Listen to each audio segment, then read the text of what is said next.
Welcome to all of you dear students. Atul Pandey classes for general science. Students, आज हम लोग modern periodic table, modern periodic law के बारे में पढ़ते हैं। पीछे हम लोगों ने Dobereiner triads, Newlands octaves, Lothar Meyer curves, Mendeleev periodic table, इन 4 क्लासिफिकेशन एलिमेंट्स के हम लोगों ने पढ़ रखा है। अगला एलिमेंट्स का क्लासिफिकेशन मॉडर्न पीरियोडिक टेबल, जिसको बोला गया है लॉन्ग फॉर्म पीरियोडिक टेबल। क्या बोला गया है? Modern periodic table, long form periodic table. तो इसके बारे में जानकारी हम लोग रखेंगे, जानकारी को तैयार करेंगे कि क्या इसके बारे में जानकारियां हैं। तो चलिए, मॉडर्न पीरियोडिक टेबल देखिए, अभी तक जितना भी क्लासिफिकेशन हुआ मीन्स डॉवर्नियर, न्यूलैंड्स, मेंडलीव्स, लोथरमेयर, तो इन सब का बेसिस कहीं कहीं एलिमेंट्स के एटॉमिक मास थे। इन सब का बेस क्या था? एलिमेंट्स का एटॉमिक मास था। लेकिन मॉडर्न पीरियोडिक टेबल, जिसको कहा गया long form of periodic table, तो इसके अरेंज करने का जो बेसिस था वो क्या था? एटॉमिक नंबर था। इनके अरेंज करने का जो बेसिस क्या था? वो एटॉमिक नंबर था। तो मॉडर्न पीरियोडिक लॉ क्या बताया जा रहा है बच्चों? इसको देखिएगा। मॉडर्न पीरियोडिक लॉ कह रहा है कि द प्रॉपर्टीज ऑफ, नोट करिएगा, properties of elements, properties of elements और द पीरियोडिक, और the periodic function or the periodic function of their atomic number, of their atomic number. Okay, properties of elements are the periodic function of their atomic number। ये बताया जा रहा है कि किसी भी एलिमेंट्स की जो प्रॉपर्टी है वह उनके एटॉमिक नंबर का क्या है? Periodic function. देखिए, समझिएगा कि इन 1913 H.G.J. मोज़ले साहब ने जो है एटॉमिक नंबर को एलिमेंट्स के क्लासिफिकेशन का बेस बताया। उन्होंने ये बताया कि एलिमेंट्स के क्लासिफिकेशन यदि उनके एटॉमिक नंबर के आधार पे किए जाए तो काफी उपयुक्त होगा, काफी सटीक होगा, जिसके आधार पे इन 1920 में बोर साहब ने पीरियोडिक टेबल को कंस्ट्रक्ट किया। पीरियोडिक टेबल को कंस्ट्रक्ट किया इन्होंने ऑन द बेसिस ऑफ, किसके आधार पे? On the basis of atomic number, on the basis of atomic number के आधार पे बोर साहब ने इन 1920 में पीरियोडिक टेबल को क्या किया? कंस्ट्रक्ट किया। ठीक, तो इन 1930 में H.G. मोज़ले साहब ने बताया कि किसी भी एलिमेंट के क्लासिफिकेशन का बेस उसका एटॉमिक नंबर लिया जाए। यदि एटॉमिक नंबर के आधार पे एलिमेंट्स का क्लासिफिकेशन किया जाए तो वह बहुत ही हेल्पफुल होगा, बहुत ही क्या होगा? उपयोगी होगा। तो उसी को बेस मानते हुए इन 1920 में बोर साहब ने जो है पीरियोडिक टेबल का क्लासिफिकेशन किया, किसके आधार पे? On the basis of atomic number. Periodic table on the basis of atomic number के आधार पे इन्होंने अरेंजमेंट कर दिया।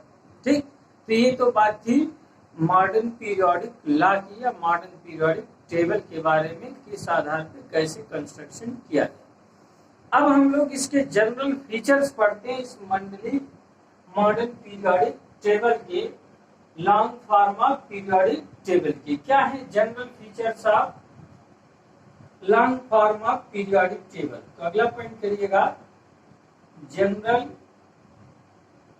Features features of long form of periodic table, long form of periodic table. बात को समझिए बच्चों, लास्ट तक क्लास देखिएगा, बहुत ही अच्छी, बहुत ही हेल्पफुल क्लास होगी आपके लिए।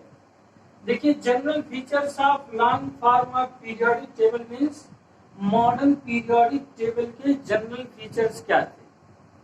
तो जनरल फीचर्स तो सबसे पहला यही था कि जो एलिमेंट्स को अरेंजमेंट किया गया on the basis of modern periodic law, ठीक है।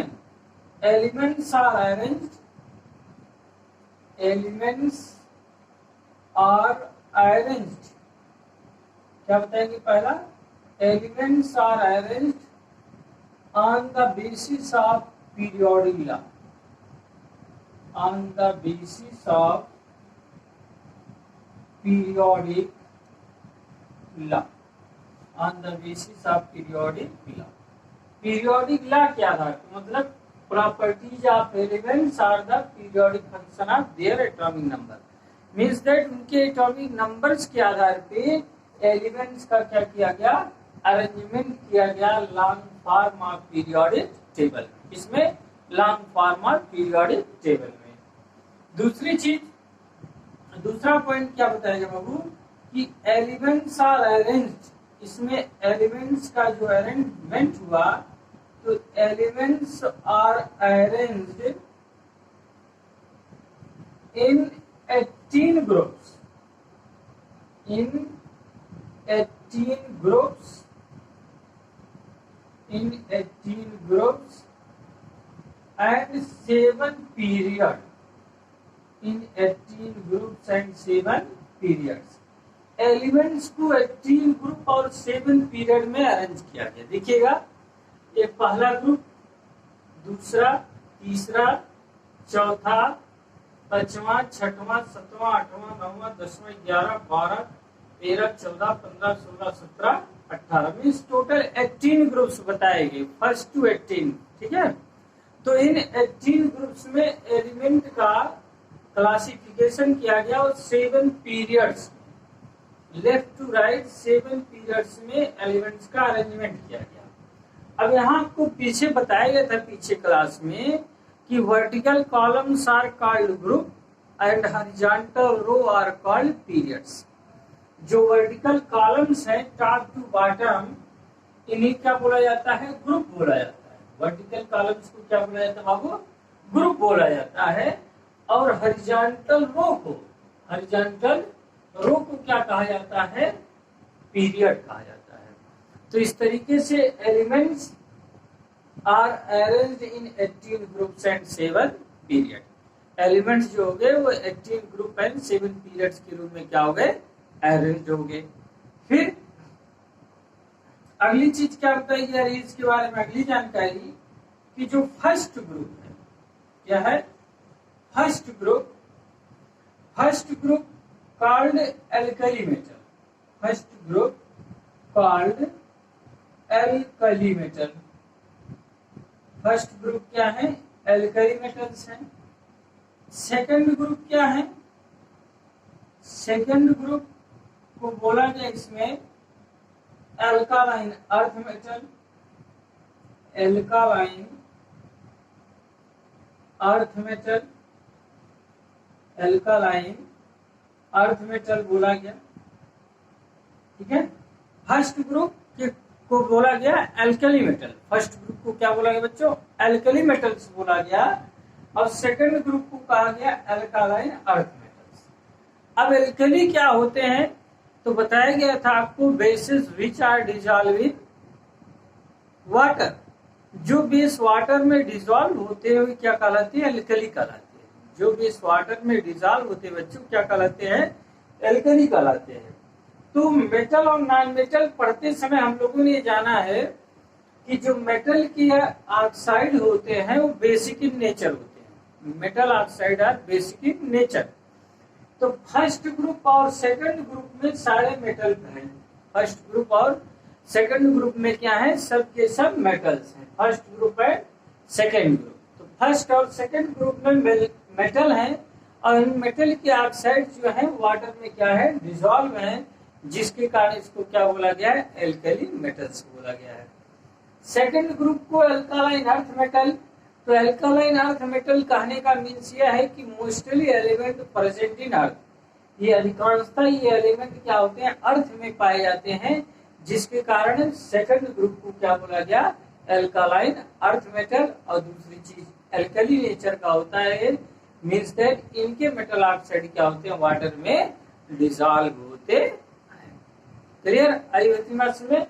तो first group and second group को क्या कहा गया, एल्कली मेटल्स, और सेकंड ग्रुप कहा गया एल्कालाइन अर्थ मेटल। फिर देखिए बाबू, अगली चीज कहा गया कि 18 ग्रुप्स के बारे में चलते हैं, जो आपके लिए इंपॉर्टेंट है, उस चीज को हम बता रहे हैं। 18 ग्रुप्स को जीरो ग्रुप बोला जा रहा है। 18 ग्रुप्स को क्या कहा गया, जीरो ग्रुप कहा गया, ठीक है। या फिर 18 ग्रुप्स को जो है वो कहा गया noble group, noble gas, noble element, ठीक है, ऐसे नामों से जाना गया। अब बात है कि 18 ग्रुप को जीरो ग्रुप क्यों कहा गया, 18 ग्रुप को जीरो ग्रुप क्यों कहा गया। तो 18 ग्रुप में देखिए हीलियम है, नियॉन है, आर्गन है, क्रिप्टॉन है, जिनान है, रेगान है, ठीक है, ओजोन, सियोन है, ऐसे एलिमेंट्स हैं। इन एलिमेंट्स का यदि इलेक्ट्रॉनिक कॉन्फ़िगरेशन करते हैं तो इलेक्ट्रॉनिक कॉन्फ़िगरेशन में करने पर इनके आउटर मोस्ट सेल मतलब बैलेंस सेल कंप्लीटली फिल्ड होते हैं। बैलेंस सेल कंप्लीटली फिल्ड होने के कारण इनकी बैलेंसी क्या होती है, जीरो होती है, जिसके कारण 18 ग्रुप को क्या कहा जाता है, जीरो ग्रुप कहा जाता है। देखिए जैसे हीलियम के पास 2 है तो इसका इलेक्ट्रॉनिक कॉन्फ़िगरेशन 2, हीलियम के बाद है नियॉन बाबू, नियॉन है 10 तो इलेक्ट्रॉनिक कॉन्फ़िगरेशन क्या हो गया 2 आर्गन की बात हो गई तो आर्गन हो गया 18, इसका इलेक्ट्रॉनिक कॉन्फ़िगरेशन क्या हो गया 2 मतलब इनके जो आउटर मोस्ट सेल हैं उनके डुप्लेट या ऑक्टेट क्या हो रहा है, कंप्लीट हो रहे हैं। तो डुप्लेट या ऑक्टेट कंप्लीट होने के कारण इनके आउटर मोस्ट सेल में बैलेंस इलेक्ट्रॉन की संख्या कंप्लीट होने के कारण इनकी बैलेंसी क्या है, जीरो है, और जिसके कारण इन्हें क्या बोला जाता है, जीरो ग्रुप एलिमेंट बोला जाता है या कहा जाता है। फिर दूसरी चीज, 18 groups are called noble gases. 18 groups को नोबल गैस क्यों कहा जाता है, तो 18 groups called noble gases, 18 groups को नोबल गैस कहने का तात्पर्य है कि इसके बैलेंस सेल या फिर आउटर मोस्ट सेल कंप्लीट होने के कारण ये एलिमेंट्स किसी दूसरे एलिमेंट से रिएक्ट नहीं कर पाते। जो नोबल गैसेस जीरो ग्रुप के एलिमेंट हैं, इन ग्रुप के एलिमेंट्स के आउटर सेल कंप्लीट होने के कारण ये जो है किसी दूसरे एलिमेंट से रिएक्ट नहीं कर पाते, मतलब कि they do not react with another elements. ये दूसरे एलिमेंट से रिएक्ट ना कर पाने के कारण इस ग्रुप के एलिमेंट्स को हम लोग कहते हैं क्या, जीरो ग्रुप एलिमेंट्स कहा जाता है। इस ग्रुप के एलिमेंट्स को क्या कहते हैं, जीरो ग्रुप एलिमेंट्स। फिर इसके बाद बात करते हैं, ठीक है, ये हो गया, यहाँ इरेज करते हैं, आगे देखिएगा मॉडर्न पीरियोडिक टेबल। तो 18 ग्रुप हो गया, 18 ग्रुप के बाद आ जाते हैं हम लोग 17 ग्रुप, और 17 ग्रुप कॉल्ड हाइड्रोजन। 17 ग्रुप को क्या कहा जाता है बाबू, हाइड्रोजन। 17 ग्रुप क्या होता है, हाइड्रोजन कहा जाता है, ठीक है। 17 ग्रुप को हम लोग क्या कहेंगे, हाइड्रोजन। 17 ग्रुप को हाइड्रोजन कहने का तात्पर्य है कि जो 17 ग्रुप के एलिमेंट्स हैं, जैसे फ्लोरीन है, क्लोरीन है, तो इनका इलेक्ट्रॉनिक कॉन्फ़िगरेशन करने पर इनके आउटर मोस्ट सेल में इलेक्ट्रॉनिक कॉन्फ़िगरेशन करने पर इनके आउटर मोस्ट सेल में 7 इलेक्ट्रॉन आ जाते हैं। मीन्स इनके ऑक्टेट को कंप्लीट करने के लिए एक इलेक्ट्रॉन की क्या हो जाती है, कमी हो जाती है। अब जब एक इलेक्ट्रॉन की डिफिशियंसी कमी हो जाती है तो क्या करता है, एक इलेक्ट्रॉन किसी से गेन करता है, और एक इलेक्ट्रॉन गेन करने के कारण ये क्या बनाते हैं, यूनी नेगेटिव हो जाते हैं। ये क्या हो जाते हैं, यूनि निगेटिव हो जाते हैं। मीन्स यूनि निगेटिव मीन्स क्या बना लेते हैं, एनायन बना लेते हैं। ठीक है, क्या बना लेते हैं, एनायंस बना लेते हैं। मीन्स निगेटिव चार्ज बन जाता है, जिसके कारण fluorine, chlorine, bromine, iodine etcetera इन सब पे वन निगेटिव चार्ज आ जाता है। इन सब पे क्या आ जाता है, वन निगेटिव चार्ज आ जाता है, जिसके कारण इसको क्या बोला जाता है बाबू, हाइड्रोजन ग्रुप्स कहा जाता है। इसको क्या कहा दिया जाता है, हाइड्रोजन ग्रुप्स कहा दिया जाता है। तो ये हुआ कि इस तरीके से एलिमेंट्स का क्लासिफिकेशन किया गया। फिर अगली बात, जो फर्स्ट एंड सेकंड ग्रुप है, अगली जानकारी देखिएगा कि फर्स्ट एंड सेकंड ग्रुप को बोला गया yes block. First and second group को क्या बता दिया इन्होंने, यस ब्लॉक बता दिया। फर्स्ट और सेकंड ग्रुप को इन्होंने क्या बताया, यस ब्लॉक बताया। फिर फर्स्ट एंड सेकंड ग्रुप, फिर थर्ड ग्रुप से लेके बाबू 12 ग्रुप तक, थर्ड ग्रुप से लेके 12th ग्रुप तक इन्होंने बताया डी ब्लॉक। क्या बोला, डी ब्लॉक बताया। ठीक, फिर इसके बाद थर्ड से 12th डी ब्लॉक हुआ। अब फिर 13 टू 18th ग्रुप को बताया P block. 13 to 18th group को क्या बता दिया गया, पी ब्लॉक बता दिया। ठीक है, तो इस तरीके से इनके क्या हो रहे हैं, जनरल फीचर्स हो रहे हैं। General features of long pharma periodic table की चर्चा हम लोग कर रहे हैं कि लॉन्ग फार्मा पीरियोडिक टेबल के जनरल फीचर्स क्या हैं। तो 13 टू 18 ग्रुप को पी ब्लॉक बता दिया। उसके बाद जो इस पीरियोडिक टेबल के नीचे, पीरियोडिक टेबल के नीचे दो सीरीज दी गई, लैंथेनाइड और एक्टिनाइड। ठीक, दो सीरीज जो दी गई है, लैंथेनाइड्स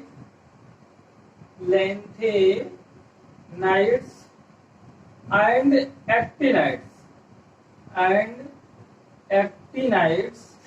इस लैंथेनाइड्स एंड एक्टिनाइड्स को क्या बोला इन्होंने, एफ ब्लॉक।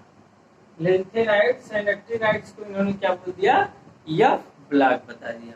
ठीक है, तो इस तरीके से मेंडलीफ ने जो है अपना लॉन्ग फार्म पीरियोडिक टेबल को कई पार्ट में तोड़ के इसकी स्टडी को आसान बनाया। इसकी स्टडी को क्या बनाया, आसान बनाया।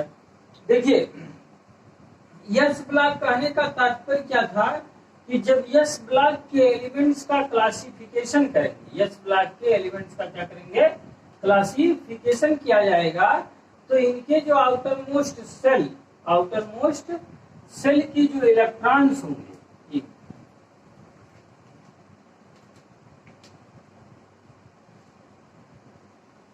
आउटर मोस्ट सेल के जो इलेक्ट्रॉन होंगे उनका इलेक्ट्रॉनिक कॉन्फ़िगरेशन NS122 आएगा। मतलब आउटर मोस्ट सेल के जो बैलेंस इलेक्ट्रॉन होंगे वो कहाँ पहुंच जाएंगे, यस सेल में पहुंच जाएंगे। फिर पी ब्लॉक के लिए जो बोला गया, पी ब्लॉक के लिए कहा गया NS122। ठीक है, NS2 और NP126, NP126, ये पी ब्लॉक के लिए इलेक्ट्रॉनिक कॉन्फ़िगरेशन बताया गया। फिर डी ब्लॉक के लिए जो इलेक्ट्रॉनिक कॉन्फ़िगरेशन कहा गया, तो डी ब्लॉक की जो इलेक्ट्रॉनिक कॉन्फ़िगरेशन बताई जा रही है वो कहा गया N-1 D1 to 10 NS1 to 2। मतलब कि एक पहले सेल में जो इलेक्ट्रॉन आएगा वो डी ऑर्बिटल में आएगा। पहले सेल में एक इलेक्ट्रॉन क्या आएगा, डी ऑर्बिटल में, और उसके बाद नेक्स्ट जो आउटर मोस्ट सेल होगा उसमें क्या इलेक्ट्रॉन यस सब सेल में फील्ड होंगे। तो क्या होगा, डी ब्लॉक का एलिमेंट्स होगा। ये कैसे पहचान करेंगे, जब एलिमेंट्स का इलेक्ट्रॉनिक कॉन्फ़िगरेशन के सबसेट के आधार पे करते हैं तब।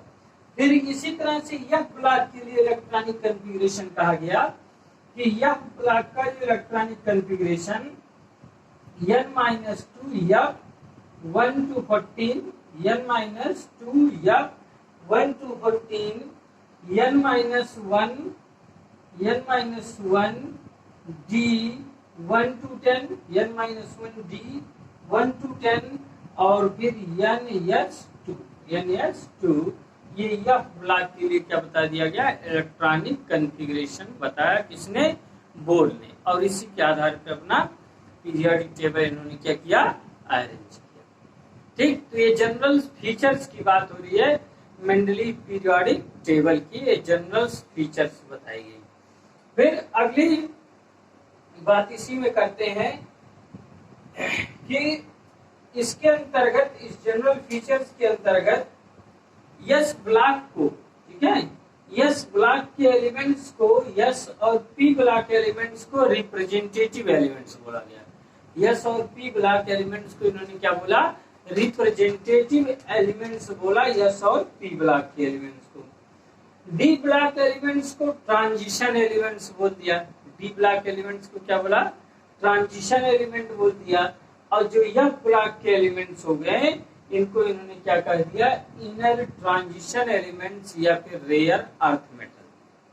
ठीक, तो यस और पी ब्लॉक को क्या बता दिया इन्होंने, रिप्रेजेंटेटिव एलिमेंट्स। यस और पी ब्लॉक में प्रेजेंट एलिमेंट्स को रिप्रेजेंटेटिव एलिमेंट्स बता दिया।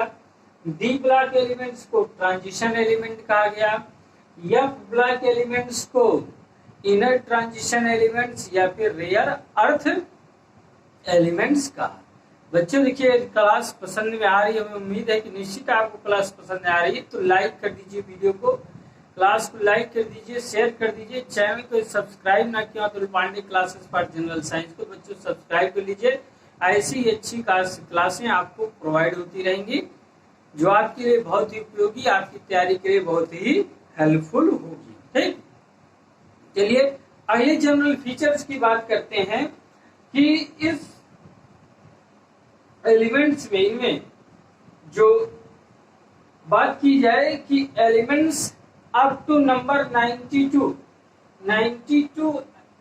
की जो नंबरिंग हो रही है, 92 की नंबरिंग तक के एलिमेंट्स जो है वो क्या है, नेचुरल है। ठीक है, 92 तक के एलिमेंट्स क्या है, नेचुरल है। 92 एलिमेंट्स क्या है, नेचुरल है। और उसके बाद के जो एलिमेंट्स है वो क्या बाबू, सिंथेटिक है। उसके बाद के एलिमेंट्स क्या है, सिंथेटिक है। तो ये बात थी क्या, मेंडलीव के जनरल फीचर्स की। मेंडलीव का पीरियोडिक लॉ क्या है, पीरियोडिक लॉ का क्लासिफिकेशन का बेस क्या है, मेंडलीव के क्लासिफिकेशन का बेस क्या है। ठीक, और मेंडलीव के क्लासिफिकेशन के जनरल फीचर्स क्या है, ये हमने आपको बताया। फिर अगले क्लास में एक नई क्लास के साथ हम आपसे फिर मिलेंगे। तो यदि अभी तक वीडियो को लाइक नहीं किया बच्चों, वीडियो को लाइक कर दीजिए, क्लास को अपने दोस्तों में शेयर कर दीजिए। इसी तरह आप हमारे साथ जुड़े रहिए। Atul Pandey classes for general science में आप सभी का बहुत ही स्वागत है। धन्यवाद।